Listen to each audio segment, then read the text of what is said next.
Explication Édouard Chano.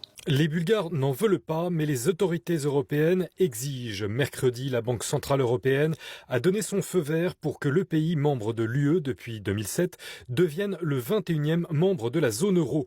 Les ministres de l'économie de la zone valideront la manœuvre le 8 juillet avant l'adoption définitive, prévue le 1er janvier 2026. Le LEF, la monnaie en vigueur depuis 1885 en Bulgarie, qui vaut actuellement 1,95 pour 1 euro, disparaîtra donc. Ils étaient pourtant des dizaines de milliers à défiler le 31 mai et le 4 juin dans les rues de Sofia pour sauver leur monnaie et réclamer le référendum qui leur a été refusé.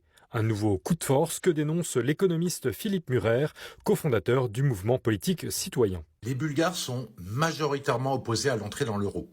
Mais le gouvernement bulgare a décidé de faire entrer la Bulgarie dans l'euro contre l'avis de sa population.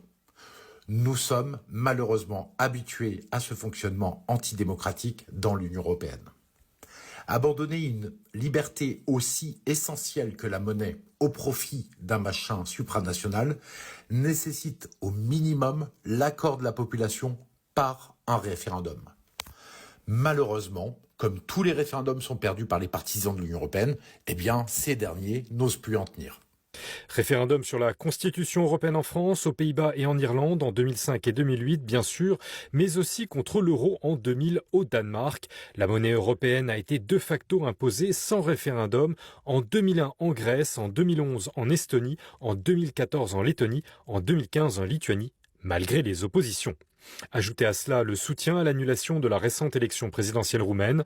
Pas de doute, avec Bruxelles, la liste des coups de force s'allonge inexorablement. En Bulgarie aujourd'hui, même les sondages publiés par la Commission attestent de la fronde grandissante.